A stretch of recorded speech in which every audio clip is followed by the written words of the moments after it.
Ready হয়ে গেছে ইরাম। সকাল সকাল নানু বাড়ি থেকে চলে আসবে, নানু বাড়িতে আর থাকবে না। কিন্তু অনেক বুঝিয়ে সুঝিয়ে আর একটা দিন থাকার জন্য ইরামের আম্মু ইরামকে রাজি করিয়েছে।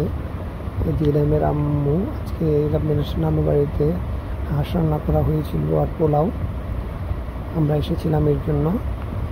এই যে ইরাম হাঁসের গোস্তের ঝোল দিয়ে পোলাও খাচ্ছে। ও গোস্ত খুব একটা পছন্দ করে না, কিন্তু জোসার পোলাও পছন্দ করে। এটা বসো আম্মু। এই যে আবার একটা শশা নিল, শশাও খায় না, চাবিয়ে চাবিয়ে শুধু ফেলে ফ্লোরের মধ্যে। ইরামের আম্মু ইরামকে খাওয়ানোর চেষ্টা করতেছে। ও এখন দুধের সাথে সাথে ভাত তরকারি এগুলো খায় অল্প স্বল্প। এই যে ইরামকে দিচ্ছে খাওয়ার জন্য, কিন্তু সে শশা খাবে, পোলাও খাবে না। এই যে শশা এরকম চাবিয়ে চাবিয়ে ফেলে।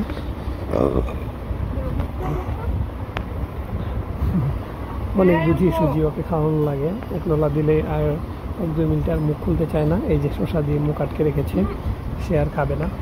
এরকম করে খাবার দাবার নিয়ে বেশিরভাগ সময় বাচ্চাদেরকে বুঝিয়ে শুনিয়ে খাওয়ানো অনেক কষ্ট। আমরা ওকে এরকমভাবে খাওয়াই, বেশি চাপ দিই না।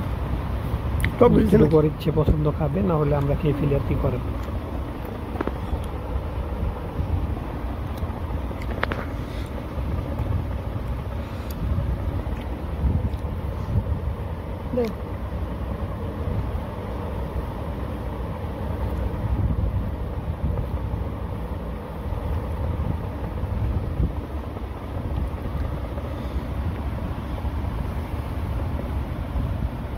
আমাকে খাইয়ে দাইয়ে রেখে ওর নানুর কাছে রেখে দিয়ে আমি আর ইরামের আম্মু একটু বের হয়েছিলাম বাইরে ঘোরার জন্য। ইরামের পেট ভরা থাকলেও খুব একটা বিরক্ত করে না, ওর নানুর কাছে থাকতে হবে। ইরামের আম্মু সাথে ঘুরতে বেশ ভালো লাগে। আমার আম্মুর একটা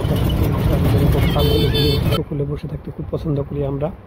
এই যে সুন্দর ছিল, আরো বিপদে করবো সন্ধ্যা হয়ে গেল প্রায়। আজকের আকাশের রংটা খুবই সুন্দর, খুবই সুন্দর। এই যে আমার নানুর বাড়িতে ফেরার রাস্তা, চমৎকার একটি রাস্তা। এই যে আমরা ঘুরে পড়ালেখা করছে। ওর খালামুনির খাতার মধ্যে কি যেন লিখতেছে কলম দিয়ে। ওর খালামুনিকে পড়ালেখা করতে দেখছে, সেটা দেখে ও শিখে ফেলছে কীভাবে লিখতে হয়। এরকম দুহাত দিয়ে খুব সুন্দর করে লিখছে। আমরা দেখে বেশ অবাক হলাম, দেখতেছিলাম ও কি করে, কি লিখতেছে ওই ভালো জানে, আর আল্লাহ জানে। লেখা পড়ালেখার আগ্রহটা দেখেন, লেখালেখি করতেছে। এই যে এখন আবার এক হাত দিয়ে লিখতেছে, মনে হয় চেক বই সাইন করতেছে। এটা ইরামের দাদুর একটা মিলাদের দাওয়াতের কার্ড, সেটার উপরে এক হাত দিয়ে এমন সুন্দর করে লিখতেছে, মনে হয় যেন বড় হয়ে গেছে, সবকিছুই বুঝতে পারে যে কিভাবে লিখতে হয়। আমরা বিষয়টা বেশ উপভোগ করলাম। ওকে একটু কেয়ার করলেও সুন্দর লেখাও শিখে যাবে খুব তাড়াতাড়ি, যে সুন্দর করে কলম ধরা শিখেছে। এরকম থাকলে বাচ্চাদের লেখা শিখতে বেশি একটা দেরি লাগে না। এই যে আমি ওর মাথার উপরে দাঁড়িয়ে দাঁড়িয়ে ভিডিও করতেছিলাম, ওর লেখার দেখতেছিলাম, কলম ঘোরা একটা দাগাদাগি করতেছে। আবার সাথে থাকতে হয়, না হলে ক্যাপ গিলে ফেলতে পারে, এটা একটা ভয় থাকে। ইরামের এই বয়সে অনেক পড়ালেখার আগ্রহ আছে। ইরামের আম্মু আমাকে ওই দিন বলেছিল ইরামের জন্য একটা বই কিনে আনার জন্য, কিন্তু আমি বলেছি এত ছোট বাচ্চা, মাত্র 18 মাস, ওকে এখন বইয়ের জন্য পড়ালেখার জন্য চাপ দেওয়া যাবে না, বা একটু বড় হোক, ওর মেধা বিকাশ হোক, তারপরে পড়ালেখা করবে। আমি চাই না যে এত ছোট বাচ্চা পড়ালেখার চাপ, অর্ধেক জীবন পড়ালেখা বাংলাদেশে। একটু বড় হলে আমি ভেবেছি যে 2.5 বছর হলে ওকে প্রথম পড়ানো শুরু করবো, না 3 বছর। এরপরে চেষ্টা করবো স্কুলে বা মাদ্রাসায় যেখানে দিতে পারি, বা ব্রাকে দিয়ে ও শুরু করতে।